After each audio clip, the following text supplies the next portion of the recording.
Баянтүмэн сумын хүүхдийн цэцэрлэг 1962 онд байгуулагдсан 33 багш ажилтнтай.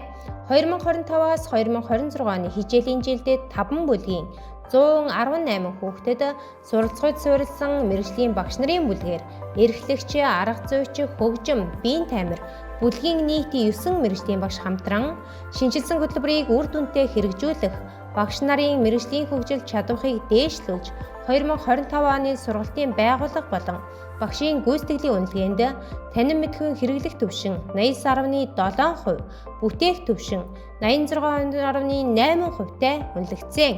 Хэл яриа сургалтын чиглэлээр 88%-тай үнэлэгдсэн тул зохиолд суурилсан арга зүйг туршин хэрэгжүүлэх, шүлэг үлгэр зохиолыг сонгон хэрхэн оновчтой төлөвлөн туршихад хүүхдэд зөв дадал хэвшил эзэмшүүлэн бусадтай эерэг харилцах, хамтран ажиллах, зөв бурууг ялгах, зан үйл хандлага төлөвшлийг багшийн чиглүүлэхтэй хүүхдэд урам зориг өгч аливаа асуудлыг шүүн тунгаах, шийдвэрлэх, бүтээлцэлгийг хөгжүүлэх чадвар суралцахад дэмжлэг үзүүлж байна.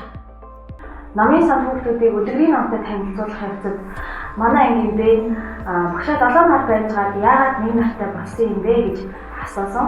За энэ асуултанд толгуурлаад эрхийн мэрэгэн үлгэрийг сонгосон. Манай ангид эрхийн мэрэгэн үлгэрийн гол утга санаа зохиол суурилсан арга зүй, шинжилэн судлах арга зүйтэй уялдуулан хүүхдэд шинжлэх ухааны үйлчлэлтэйгээр AR puzzle, цахим технологиор дамжуулан нарны аймаг сэдвээр танин мэдхүйн хөгжлийг дэмжсэн сургалт үйл ажиллагааг зохион явуулсан. Өдөрт өгүүлснээр эрхийн мэрэгэн харваач нарыг харгаснаар 4 өдрөөр ярьжлан солигддог болсон. Тэгээд хүүхдэд ойлгуулахын тулд цэцэрлэгийн гадна талбайд өсөн хатхан бодит зарчим бүрдүүлэн таглоом шинжин судлах арга зүйгээр цаг агарын үзэгдэл, цас мөсний шин чанарыг нэмж хүүхэд өөрөө бодит зүйлийг орчинд нь өгчих боломжийг олгосон. Манай цэцэрлэгийн бүлэг тус бүр өөрийн онцлогоор тоглоом болон зохиол суурилсан арга зүйг шинжилэн судлах арга зүйтэй уялдуулан олон хувилбараар хүүхдийн хөгжлийг дэмжин ажиллаж байна.